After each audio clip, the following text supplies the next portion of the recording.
大家好，我是 Tony。我们现在造访台北城的历史古迹。刚刚造访完三井旧仓库，现在前往下一站国家摄影文化中心台北馆。右前方不远处是国家摄影文化中心台北馆。国家摄影文化中心台北馆原为日治时代大阪商船株式会社台北支店，完工于1937年。钢筋混凝土造的3层楼建筑，三角窗顶楼设有新雅式、地冠式楼塔。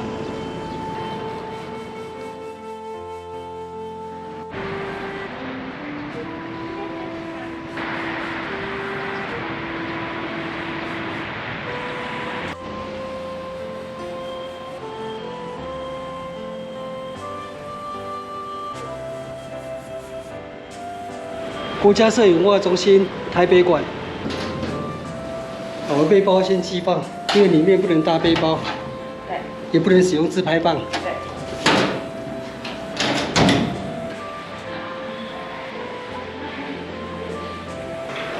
灵光，台湾摄影家100岁典藏展。不能录影，只能拍照。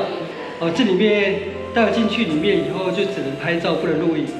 所以我就在这边跟大家简单介绍一下。我待会进去就不录影了。常荣高先生今年100岁了。这是非常资深的摄影前辈，摄影家。这里面我们可以拍照。可以。所以我们待会进馆就不能录影，蛮可惜的。因为这是也牵涉到他们的著作权嘛，所以也不能随便的录影。好，那我要进去了，所以待会可能只能有一些比较远景的照片可以分享给大家，不会有近距离的这个作品的翻拍照片。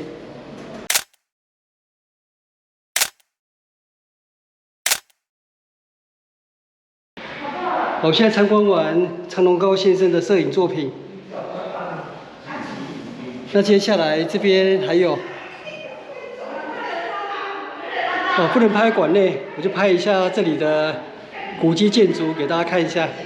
那接下来是往这边，好，谢谢。你们可以入镜吗？可以啦。不要。我先拍一下古迹的窗户。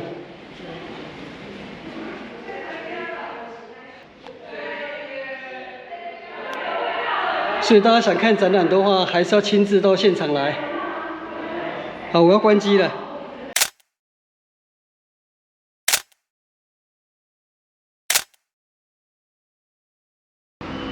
这里的窗外就是忠孝西路台北车站。这里有大阪商船株式会社台北支店简介。1945年，日本战败投降，大阪商船在台资产被国民政府接收。成立台湾行业公司，这栋大楼改称行业大楼。1958年，台湾省公路局进驻后，改称为公路大楼，并拆除原有楼塔，增建第4层楼，并在旁侧增建一栋9层楼大楼。2014年被登录为台北市市定古迹，随后进行古迹修复工程，并规划为国家摄影文化中心台北馆。2021年4月正式开幕，走往3楼展览馆。抽象之眼摄影展，这里是很多艺术家的联展，也是一样，待会进去就不能录影。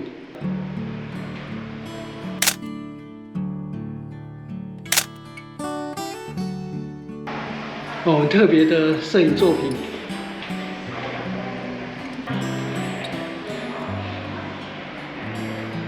3楼走廊这边还有几间展览馆。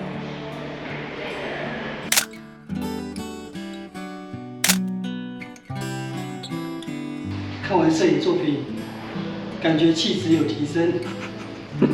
好了，那我们现在离开国家摄影文化中心台北馆了。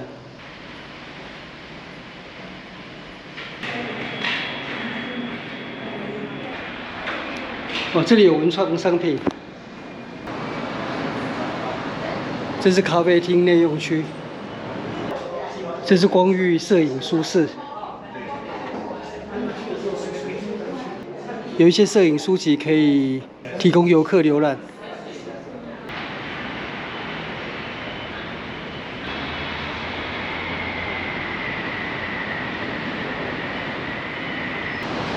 我们现在离开国家摄影文化中心台北馆，接下来前往衡阳路。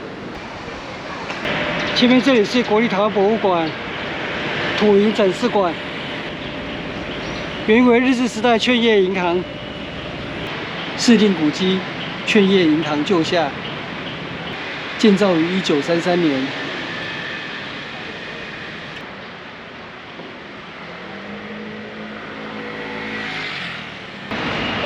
这是国立台湾博物馆本馆，日治时代的台湾总督府博物馆。今天没有时间了，改天再来参观。现在走往衡阳路，在衡阳路的起点那边，短短不到100公尺，有8栋建筑被新登录为市定古迹。现在就去那边参观一下。公园的外面就是衡阳路的起点。这是衡阳路日治时代的龙町通，街景经常出现于当时的风景明信片。左侧建筑是衡阳路2号公园号酸梅汤市定古迹。公园号的旁边有2栋市定古迹，怀宁街96号、98号。怀宁街96号、98号，日治时代昭和时期的店屋。4柱3窗是当时店屋的主要建筑特色。公园号的旁边，衡阳路4号中华西药房也是市定古迹。这是著名的公园号酸梅汤，50年前我小学6年级的时候就喝过，非常有名。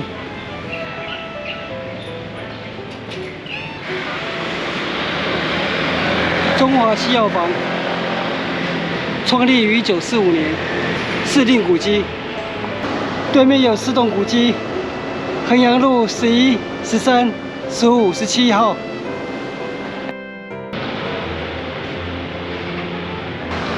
前面横向的道路是重庆南路，日治时代的本町通。这是重庆南路一段，本町通。衡阳路、重庆南路一段的十字路口。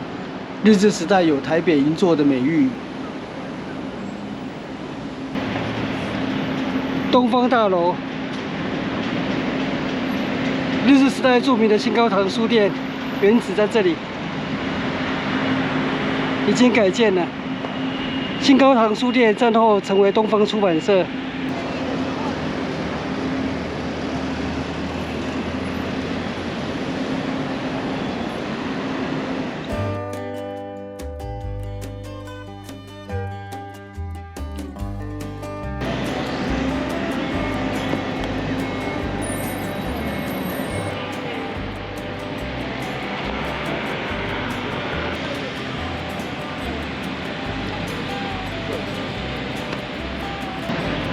你我错过的文星时代。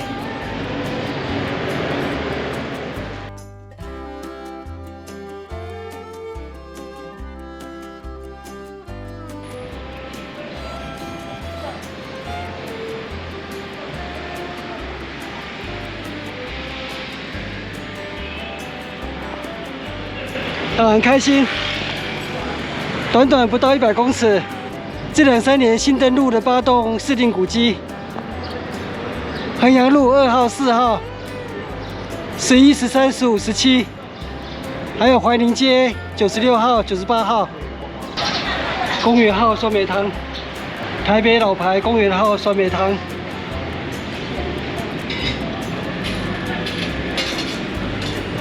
公园号酸梅汤，赞！有没有老照片？看一下，这是1930年代。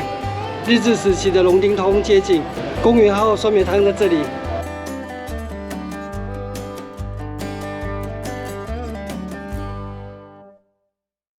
本来今天还打算要参观国立台湾博物馆本馆，还有土银展示馆，不过时间有点晚了，所以我想今天就参观到这里，改天再来参观。